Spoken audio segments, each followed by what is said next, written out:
Assalamualaikum warahmatullahi wabarakatuh. Halo anak-anak ibu guru kelas 1 Sa'ad bin Abi Waqqas. Apa kabar?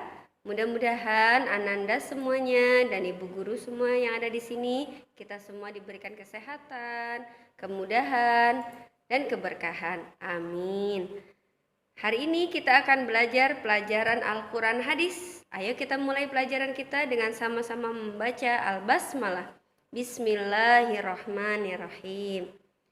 Kita akan membahas pelajaran Al-Quran Hadis tentang Surah An-Nas.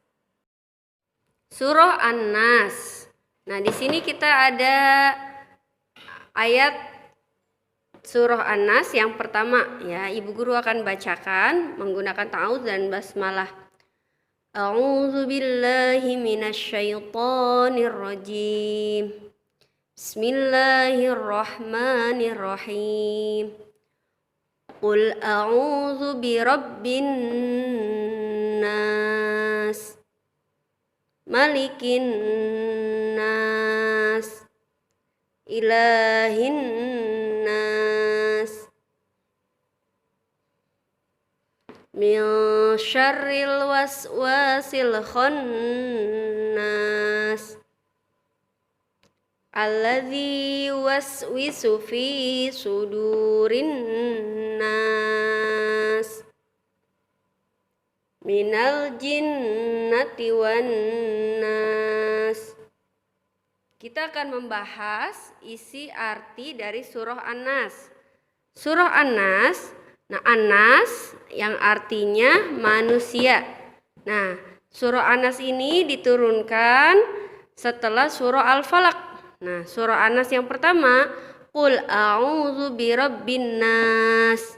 Artinya, katakanlah aku berlindung kepada Tuhannya manusia. Nah, di sini Allah menyuruh Nabi Muhammad dan umat-umatnya Nabi Muhammad selalu berlindung kepada Allah. Jangan pernah berlindung kepada pohon, pada batu, kepada apa aja selain Allah. Karena itu musyrik. Kita harus selalu berlindung kepada Allah, minta perlindungan kepada Allah seperti Al-Fatihah yang iyyaka na'budu wa iyyaka nasta'in. Surah An-Nas menjelaskan Allah memerintahkan kepada manusia, kita diperintahkan oleh Allah supaya kita selalu berlindung kepada Allah dari segala kejahatan yang dilakukan jin dan manusia. Kita harus memohon perlindungan hanya kepada Allah, karena Allah lah tempat sebaik-baiknya untuk berlindung. Ayat yang kedua, Malikin nas, artinya raja manusia. Nah, yang ketiga, Ilahin nas, artinya sembahan manusia. Nah, manusia kita ini menyembahnya, bersujudnya hanya kepada Allah. Nah, Ilahin nas, sembahannya manusia. Allah itu tempat kita menyembah. Tidak ada yang berhak untuk disembah kecuali Allah. Ya, Allah Sang Maha Pencipta, Allah yang Maha Esa, dan Allah lah tempat kita bersujud dan menyembah.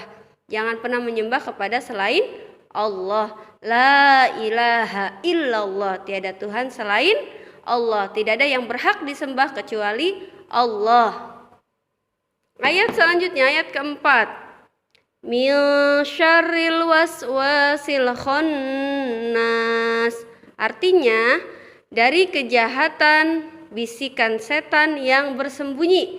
Nah, kita mohon perlindungan kepada Allah dari bisikan setan, was-was, ragu-ragu, bisikan untuk melakukan perbuatan buruk dan lain-lain. Kita berlindung kepada Allah. Ketika bisikan itu datang, ketika nafsu ingin melakukan sesuatu jahat ataupun berbuat buruk, kita harus berlindung kepada Allah. A'udzubillah, kita berlindung kepada Allah, terutama dari bisikan setan yang bersembunyi. Kita lanjutkan.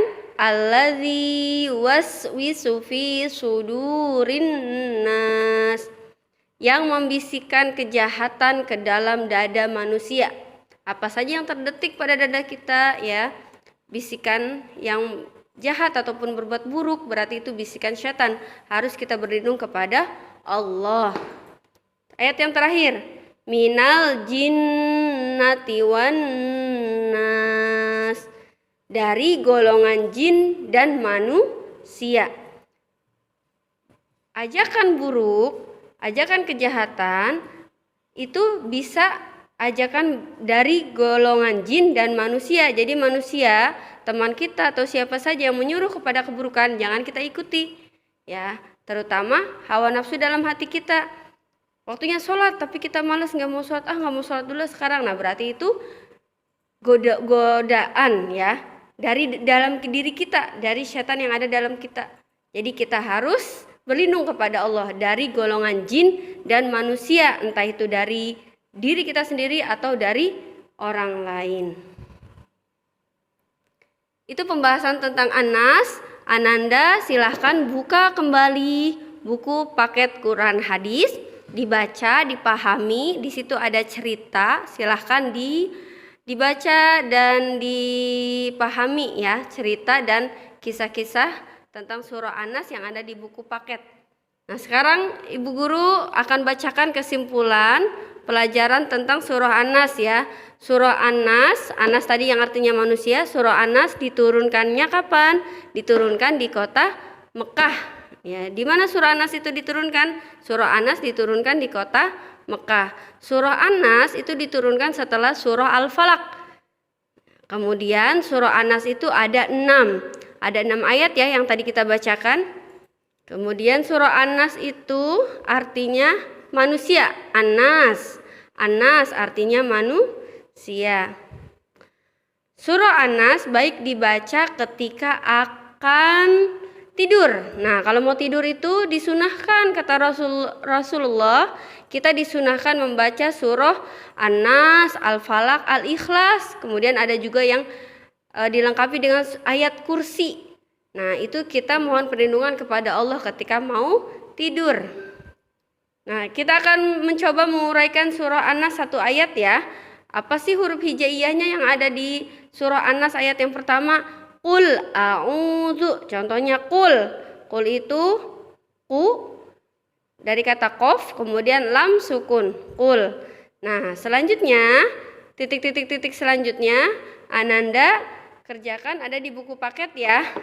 Di buku paket kita lihat halaman 28. Tuh, qul a'udzu birabbin nas. Qul itu dari qaf, ku, kemudian lam sukun. Silakan Ananda dibuka kembali, dipelajari surah An-Nas, pahami apa isi kandungannya, kemudian kerjakan halaman 28 ya, yang ada di buku paket. Uraikan satu ayat surah An-Nas ini di kotak-kotakan sesuai huruf hijaiyahnya. Kemudian setelah Ananda mengerjakan itu, silakan latihan uji kompetensinya diisi ya. Ya, bagian 1, 2 dan 3. Nah, itulah surah An-Nas. Surah An-Nas agar mudah untuk menghafalkan surah An-Nas itu dan artinya dan ada berapa ayatnya, Ibu Guru punya tepukan. Tepuk An-Nas. An-Nas artinya manusia. Jumlahnya 6 ayat. Good job. Ya, cukup sekian pembahasan tentang surah An-Nas. Silahkan dibaca kembali, dipahami dan dikerjakan latihan. Setelah memahami pelajaran ini diuji kompetensi ya, halaman 30. Ibu Guru cukupkan. Kita tutup dengan membaca Alhamdulillahirabbil alamin. Assalamualaikum warahmatullahi wabarakatuh.